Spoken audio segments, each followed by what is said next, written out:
You can lose 2 out of 3 games at the World Cup and still make it to the next round. Sounds broken, right? Like a typo in the rulebook. It's not. It's actually how the 2026 World Cup works. And once you understand why, you'll never watch a group stage match the same way again. Let's break it down fast. In the old World Cup format, group stage was simple. 4 teams, top 2 go through, bottom 2 go home. Third place meant nothing.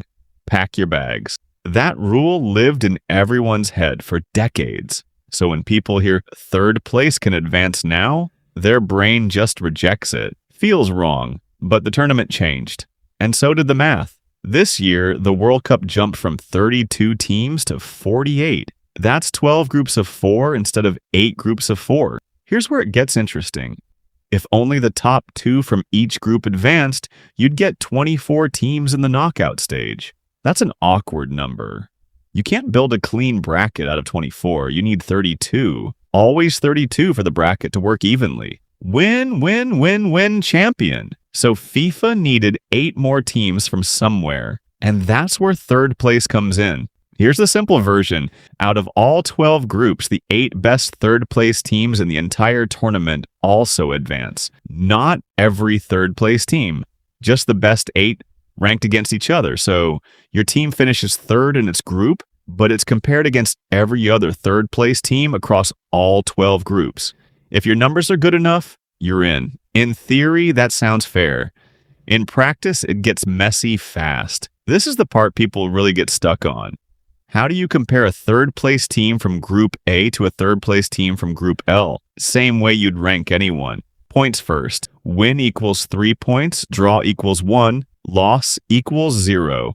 If teams are tied on points, you go to goal difference. Basically, how many more goals did you score than you let in? Still tied? Goals scored. Then disciplinary record, believe it or not. Yellow cards and red cards can actually decide whether your team goes home or keeps playing. You know the type. Some unlucky team gets knocked out because of a yellow card picked up in week 1. Brutal, but that's the rule. This twist doesn't just affect who advances. It changes how teams actually play their group games. In the old format, if your group stage chances looked bad, you might just play it safe and protect your final result. Now, even a loss might keep you alive if the numbers across the tournament work in your favor. So coaches start doing math mid-tournament. Do we go for the win? Do we play conservatively and hope our goal difference holds up? It turns the final group games into this tense, slightly chaotic guessing game. This sounds like a small detail. It isn't. It can completely change a team's strategy in their last match. Here's the scenario that breaks people's brains every single time. A team can lose 2 games, finish third in their group, and still advance, while a team that won 1 game and lost 2 in a tougher group gets eliminated. Feels unfair? Kind of, but it's not random. It's based on actual performance numbers across the whole tournament, not just inside one group. In other words, your group's difficulty actually matters. Some groups are loaded with strong teams. Some are weaker. The third place rule tries to account for that, even if it doesn't feel perfectly fair in the moment. So here's the one-line version. Out of 12 third place finishers across the whole tournament, the best 8 survive, based on points, goal difference, and even discipline. It's not a glitch. It's not unfair. It's just new math for a bigger tournament. So here's my question for you. Do you think this third place rule makes the World Cup more exciting? Or does it just water down what it means to actually win your group?